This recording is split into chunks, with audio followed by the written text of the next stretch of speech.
दोस्तों, मुझे पता है आप सब लॉकडाउन में बोर हो रहे हैं, तो मैं आपकी बोरियत दूर करने के लिए लाया हूँ hello app, India's leading social media platform.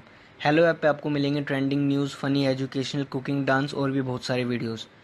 इसके अलावा latest updates of your favourite celebrities. तो देर किस बात की है, अभी डाउनलोड करो हेलो ऐप और करें अपनी बोरियत का खात्मा। रूप बदलने वाली बहू लता अपने पूरे परिवार के साथ कांची नगर में रहती थी। एक दिन लता की बहू संध्या अपनी सास के साथ मंदिर जा रही होती है। जल्दी चल बहू, एक तो तू इतनी देर लगाती है तैयार होने में कि हम हमेशा मंदिर आने में लेट हो जाते हैं। लेट कहाँ मम्मी जी, मैं तो जल्दी ही आ गई थी तैयार होकर। बस बस अब बहस मत कर ज्यादा, चल जल्दी कहीं आरती ना शुरू हो जाए। लता और संध्या मंदिर से वापस लौट रहे होते हैं, तभी संध्या की नजर एक बूढ़े साधु पर पड़ती है। मम्मी जी आप चलिए, मैं अभी आती हूँ।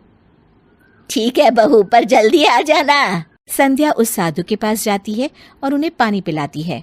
बाबा, ये कुछ फल हैं, ये भी खा लीजिए आप। बम बम बम बम बम बम बम बम बम बम बम बम बम बम बम बम।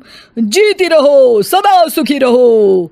ये माला लो बेटी, इसे पहनकर तुम चाहो तब अपना रूप बदल सकती हो। बम बम बम बम बम बम बम बम। संध्या वो माला ले लेती है और मन में सोचती है, माला से क्या रूप बदला जा सकता है? हाँ बेटी, ये कोई ऐसी वैसी माला नहीं है, जादुई माला है। तुमने एक साधु को जलपान कराया है। अरे बाबा, आपको कैसे पता चला कि मैं ये सोच रही थी? बेटी, हम साधु तो सब जान लेते हैं, लेकिन एक बात का ध्यान रहे कि जिस दिन तुमने इस माला का गलत इस्तेमाल किया, तुम्हें इसकी सजा मिलेगी। जी नहीं बाबा, मैं कभी ऐसा नहीं करूंगी। साधु मुस्कुराकर फल खाने लगते हैं और संध्या घर आ जाती है। बहू, कहाँ रह गई थी? घर के कामकाज की तो तुम्हें कुछ पड़ी ही नहीं होती है, बस बाहर गई तो आने का ठिकाना ही नहीं। मम्मी जी वो मैं। हाँ, फिर कोई बहाना बनाओगी, मुझे पता है। अब छोड़ो ये सब और जाकर शाम के खाने की तैयारी करो। ये कहकर लता अपने कमरे में चली जाती है। मम्मी जी भी ना सारा काम मुझे करने को दे देती हैं, खुद तो कभी कुछ करती ही नहीं। तभी संध्या को साधु बाबा की दी हुई माला की बात याद आती है। अरे हाँ, बाबा ने तो मुझे वो माला दी थी, उसे पहनकर देखती हूँ। संध्या माला पहन लेती है और सोचने लगती है कि वो पहला कौन सा रूप ले। किसका रूप लूँ, मुझे तो कुछ समझ में नहीं आ रहा। चलो सासू माँ का ही रूप लेकर देखती हूँ, पता भी चल जाएगा कि ये माला काम कर भी रही है या नहीं। संध्या माला को पकड़ती है और अपनी आंखें बंद कर लेती है। मैं सासू माँ के रूप में आना चाहती हूँ। संध्या जैसे ही अपनी इच्छा माला को बताती है, वो अपनी सास के रूप में आ जाती है। अपने आप को सास के रूप में देखकर वो चौंक जाती है। अरे, ये माला तो सच में काम कर रही है, मुझे तो विश्वास ही नहीं हो रहा है। तभी उसकी ननद रूपाली रसोई में आती है और संध्या को अपनी माँ समझ लेती है। अरे माँ, क्या ढूंढ रही है आप, कुछ चाहिए क्या? संध्या मन में सोचती है, उफ़ो, ये रूपाली भी ना हमेशा गलत टाइम पर ही आती है। क्या हुआ माँ, चुप क्यों है? भाभी कहाँ है? मुझे बहुत भूख लगी है, खाना कब बनाएंगी वो? ओहो, खुद तो कुछ काम करती नहीं महारानी, जब देखो बाहर मटर गश्ती करती फिरती है। अभी बताती हूँ इसे। क्या हुआ मम्मी, चुप क्यों हैं आप? अरे क्या बोलूं मैं, हाँ? ये कोई वक्त है आने का? घर पर इतना काम पड़ा रहता है, ये नहीं कि अपनी भाभी की कुछ मदद कर दो, बस जब देखो बाहर घूमती रहती हो। अरे मम्मी। क्या मम्मी मम्मी, आज सारा खाना तू बनाएगी समझी, चल शुरू हो जा। और संध्या मन ही मन मुस्कुराने लगती है। संध्या अपने कमरे में आ जाती है और अपने असली रूप में आकर खुशी से नाचने लगती है। अरे वाह रे वाह रे वाह, मेरे हाथ तो जादुई खजाना लग गया है, ये माला तो सच में काम कर रही है। आज तो अपनी ननद को सबक सिखाकर मजा आ गया, बहुत काम चोरी करती थी। अगले दिन संध्या अपने पति के पास जाती है।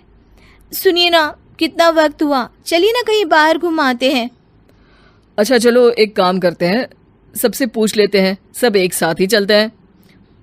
उफ़ो, मेरे पति भी ना, अपनी पत्नी को तो वक्त देना भी नहीं आता इन्हें, पर आज तो मैं इनके साथ अकेले ही घूमने जाऊंगी। रुको संध्या, मैं रूपाली और माँ से भी पूछ कर आता हूँ।